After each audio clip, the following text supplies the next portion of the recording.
Bonjour à tous, ravi de pouvoir m'exprimer devant vous, même si je ne vais pas pouvoir avoir vos retours, mais peut-être qu'un jour on se verra en chair et en os et on pourra échanger, j'en serai ravi en tout cas. Alors, votre journée d'aujourd'hui, elle est importante parce que je crois que vous avez conscience que votre discipline, la kinésithérapie, est à un moment important de son histoire. Un moment important, vous le savez, à cause des questions d'universitarisation, de recherche, et c'est bien l'objectif de cette journée. Mais il y a une autre raison aussi. Cette raison, elle est dans l'émergence d'un nouveau concept dans les toutes dernières années, le concept d'intervention non médicamenteuse. Parce qu'effectivement, dans notre système de santé, il y a des médicaments, on va revenir largement dessus, mais il y a aussi tout un tas de soins qui ne sont pas liés à des médicaments, qui sont plus liés à des soignants qui sont des humains. Et dans la kinésithérapie, le soignant, c'est un humain, et c'est directement lui qui propose le soin. Alors la question aujourd'hui, c'est qu'en fait, il y a plein d'autres soins qui sont des soins non médicamenteux. Il y en a qui sont farfelus, je ne vais pas les énoncer ici tous, mais vous les avez en tête. Il y en a qui sont extrêmement sérieux, comme la chirurgie. Le problème, c'est que ces soins non médicamenteux, ils sont mal évalués. Et je vais vous parler de la chirurgie. La chirurgie aussi, elle n'est pas bien évaluée. Par exemple, une grande intervention de chirurgie qui est l'appendicectomie. Quand quelqu'un a une crise d'appendicite aiguë, est-ce qu'il faut lui enlever l'appendice ou est-ce qu'il faut lui donner un antibiotique? Cette question aussi simple, vous verrez auprès de chirurgiens viscéraux, posez-leur la question, ils seront un peu embêtés parce qu'en fait on ne sait pas. Donc pour la plupart des interventions non médicamenteuses, le niveau d'évaluation des pratiques n'est pas bon. Et ça pose un problème parce que toutes les autres interventions non médicamenteuses, y compris les moins sérieuses, elles vont dire si la kinésithérapie n'est pas évaluée, alors la chirurgie on ne les touche pas trop, les chirurgiens ils font peur, donc on ne va pas trop les titiller. Mais les ostéopathes pourraient très bien dire aux kinésithérapeutes, vous nous critiquez nous dans ce qu'on fait, mais d'abord il y a beaucoup d'ostéopathes qui sont aussi kinésithérapeutes. Et puis les kinésithérapeutes, vous n'avez pas évalué vos pratiques tant que ça. Et puis même au sein de la kinésithérapie, il y a des pratiques, la méthode Mézières par exemple, où certains kinésithérapeutes, je suis au courant, disent que c'est pas forcément très sérieux. Et puis d'autres qui disent au contraire que c'est quelque chose de très intéressant. Donc ça va pas. Donc il faut faire de la recherche. Alors de la recherche pour pouvoir produire de nouveaux soins plus performants, d'accord. Mais il faut aussi et surtout évaluer les soins que vous étudiez, que vous utilisez au quotidien. Donc, et c'est une question non seulement aiguë, qui se pose aujourd'hui de façon très forte, mais qui est aussi indispensable, et c'est même quasiment une question éthique, parce que, en fait, si on propose des soins à nos patients, il faut que ces soins soient évalués. Alors la question, c'est comment?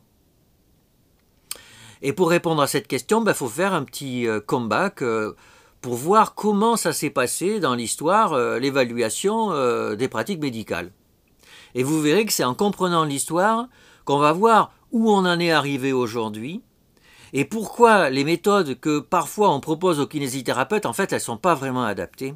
Il faut en penser d'autres. Et c'est à partir de cette remise en question des bases de l'évaluation que vous pourrez vraiment évaluer de façon pertinente vos pratiques. Alors, comment ça s'est passé au début? Avant, du temps de la médecine de Molière, il n'y avait pas d'évaluation, les médecins faisaient n'importe quoi, et il y avait plein de charlatans.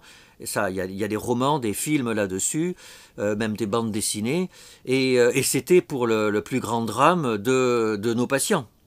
Pendant très longtemps, la médecine était inefficace. Et puis il y a eu un tournant, fin du XVIIIe siècle, début du XIXe siècle, où c'est l'aboutissement en fait de 2000 ans d'une médecine qui s'est construite de façon un peu scientifique petit à petit. Et puis il y a eu cette rupture à la charnière du XVIIIe et du XIXe siècle.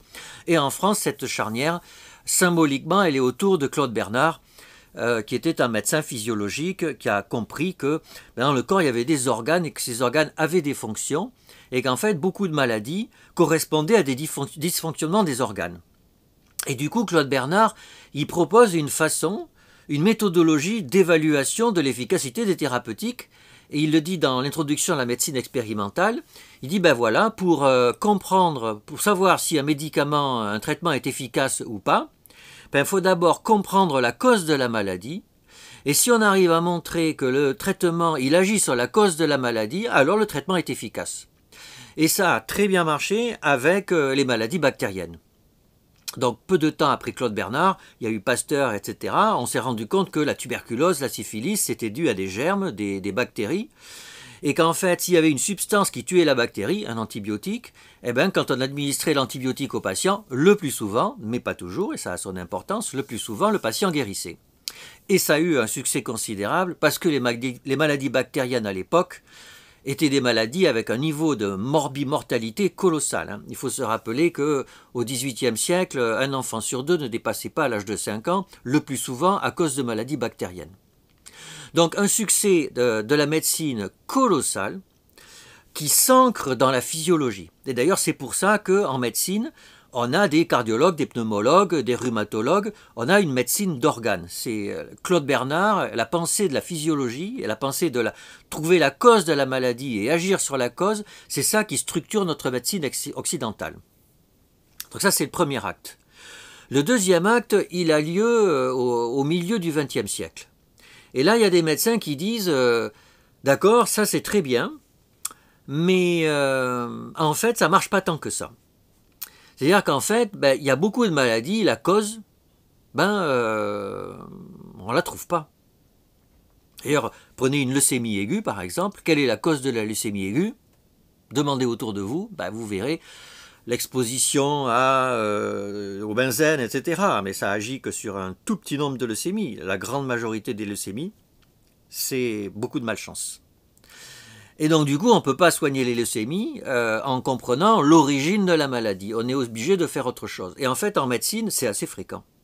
Et puis d'ailleurs, même quand on connaît la cause, c'est pas forcément en trouvant la cause qu'on arrive à guérir le patient. Prenez un cancer du poumon, en général, on connaît la cause, c'est le tabac. Et une fois que le patient a le cancer du poumon, le fait d'arrêter de fumer, ça ne va pas guérir son cancer. On va être obligé de faire autre chose. Donc là, la pensée bernardienne, c'est vrai qu'elle marche, mais elle a des limites dans d'énormes pans de la médecine.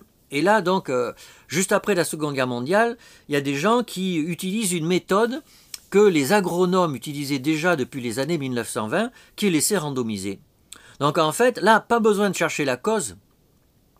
On se demande si un traitement est efficace, on prend 200 patients, à 100 on donne le traitement, à 100 autres on donne un autre traitement ou rien du tout, et puis on attend une semaine, 15 jours, un mois, un an, le temps que le traitement soit efficace, et puis on fait un test statistique pour savoir qu'est-ce qui marche le mieux.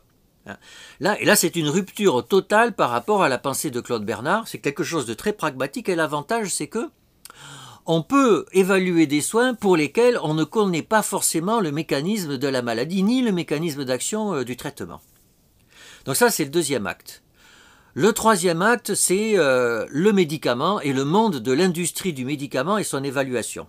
C'est qu'au XVIIe siècle, au XVIIIe siècle, les médicaments n'étaient pas des produits industriels. C'était fabriqué par des apothicaires, c'était artisanal. Et puis à partir du XXe siècle, on a une industrie pharmaceutique qui fabrique des médicaments de façon industrielle.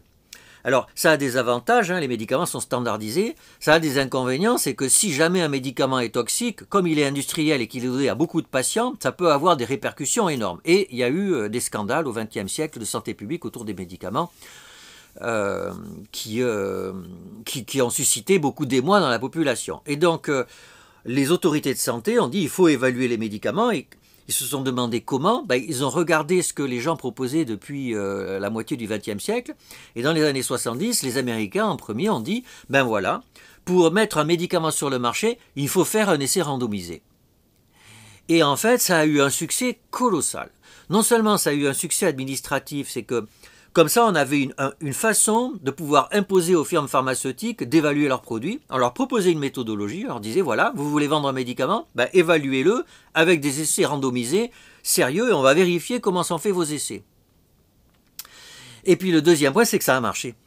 C'est qu'en fait, en cardiologie, en cancérologie, dans le VIH, dans plein de spécialités médicales, il y a eu des progrès colossaux de thérapeutiques, médicamenteuses, parce que, à force de faire des essais randomisés, on a sélectionné quels étaient les traitements les plus efficaces. Et aujourd'hui, par exemple, le traitement du cancer du sein, grâce aux essais thérapeutiques en particulier, a un pronostic bien meilleur que dans les années 1980. Et donc l'essai randomisé est devenu un peu le gold standard de l'évaluation des traitements médicamenteux, mais même au-delà du gold standard, il est un peu devenu un totem, c'est-à-dire il a tellement permis d'améliorer les thérapeutiques que les gens lui vouent un respect qui va bien au-delà de celui qu'on porterait à une méthodologie d'évaluation en fait. Alors, cette espèce de sacralisation de l'essai randomisé, en fait, a eu des effets collatéraux. D'abord, c'est que, comme les essais randomisés ont été utilisés pour évaluer les médicaments qui sont un soin industriel, eh bien, ça a conduit à ne plus voir que dans le soin, eh bien, il y a autre chose que quelque chose d'industriel. À tel point que, même quand on prescrit un médicament, c'est un médecin qui prescrit un médicament. Eh bien, on en est venu à ne plus voir que le médecin qui prescrit le médicament, eh bien, il peut avoir une influence sur l'efficacité de ce traitement. Alors, je suis sûr que ça va paraître un peu curieux, mais vous le savez très bien, en fait. Il y a des médecins, quand ils font une ordonnance, la façon de faire l'ordonnance et de s'engager dans la relation médecin-malade va faire que le patient va prendre son médicament. Et il y en a d'autres, ce n'est pas le cas. Et vous savez que l'observance aujourd'hui dans les maladies chroniques, c'est le problème numéro 1. Eh bien, le rôle du médecin là-dedans est essentiel. Eh bien, figurez-vous que dans aucun ou quasiment aucun essai randomisé, parmi les milliers d'essais thérapeutiques randomisés qui sont faits sur des médicaments, jamais on ne se demande si, quand le médecin est un homme ou une femme, quand il est vieux ou jeune, quand il est en secteur 2 ou en secteur 1, quand il est dans tel ou tel pays, que ça marche mieux ou moins bien. Voilà, on a oublié qu'en fait, derrière le médicament, il y avait un humain et que cet humain avait un rôle. Et vous me voyez venir, c'est que peut-être que pour traiter une leucémie aiguë, peut-être que le rôle du médecin dans sa relation médecin-malade est moins importante, effectivement, ou dans un arrêt cardiaque, effectivement. Mais pour tout ce qui est soins non médicamenteux, dans la chirurgie, dans la kinésithérapie, bien sûr que deux chirurgiens, deux kinésithérapeutes ne vont pas avoir la même efficacité en ayant la même pratique officielle. C'est une évidence et je suis sûr que vous le savez aussi bien que moi. Et donc du coup, comment est-ce qu'on doit transposer la méthodologie qu'on utilise pour évaluer un médicament, qui est un soin industriel, pour évaluer, en l'occurrence pour vous, la kinésithérapie, qui n'est pas un soin industriel? Eh bien, cette question, aujourd'hui, elle est essentielle et on doit prendre du recul et se demander dans quelle mesure on peut oublier les essais randomisés ou on ne doit pas les oublier. Et dans les 2 minutes qui me restent, voilà ce que je vous propose. C'est une réflexion très générale dans le domaine des interventions médicamenteuses, non médicamenteuses, et je pense que ça peut s'appliquer à la kinésithérapie. Alors, quand on évalue un soin, d'ailleurs qu'il soit un médicament ou pas, mais en particulier quand ça n'est pas un médicament, la première question qu'il faut se poser, c'est finalement en quoi consiste ce soin. Il faut pouvoir décrire en quoi consiste le soin qu'on propose aux patients. C'est une question de reproductibilité, c'est aussi une question d'éthique et de relation médecin-malade. Le malade doit savoir quel soin on va lui proposer. Et là, je pense que pour la kinésithérapie, vous êtes bien parti car vous avez des pratiques qui sont répertoriées, qui sont explicitées. D'ailleurs, vos enseignants vous expliquent comment les pratiquer. Deuxième point, il faut rechercher un mécanisme d'action de votre thérapeutique. Alors, quand c'est pour un médicament, c'est officiel, on cherche le mécanisme d'action d'un médicament, et pour avoir une AMM, on doit proposer un mécanisme d'action. Quand il n'y en a pas, d'ailleurs, comme dans l'homéopathie, ça pose un gros problème. Au-delà de l'inefficacité dans les essais randomisés, il faut avoir un mécanisme d'action, et beaucoup d'interventions non médicamenteuses, il n'y a pas de mécanisme d'action. L'acupuncture, par exemple, l'hypnose, sont des soins potentiellement intéressants, mais qui posent un problème parce qu'on connaît mal leur mécanisme d'action, et donc il faut faire de la recherche là-dedans.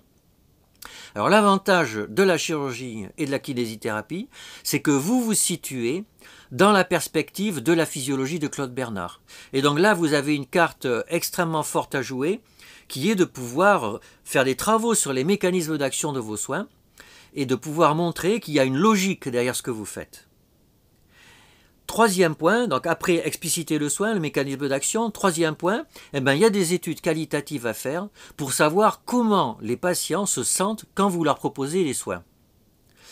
Quand vous rééduquez une entorse de cheville, il faut savoir finalement comment les patients vivent ça, comment ils ont été accueillis, est-ce qu'ils pensent que finalement ça leur a fait quelque chose. Avoir l'opinion des patients aujourd'hui, c'est quelque chose de capital. Et au-delà des outils qui mesurent la qualité de vie, réaliser des entretiens approfondis à l'aide d'approches qualitatives, eh bien, c'est quelque chose qui va avoir un avenir évident, en plus parce que ça coûte pas cher, parce que les cliniciens adorent ça, ils adorent faire ces études et ils adorent en voir les résultats. Et puis le point de vue du patient aujourd'hui est quelque chose d'incontournable.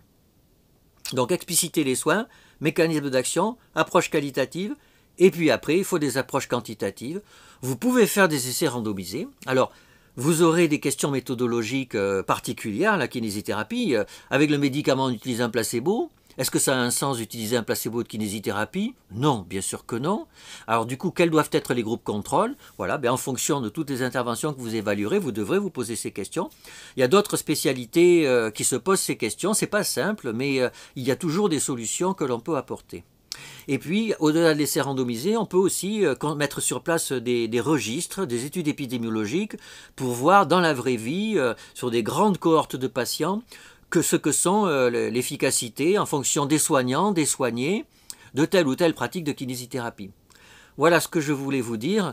Je suis sûr que vous aurez des réactions à ma présentation et j'espère pouvoir en discuter avec vous.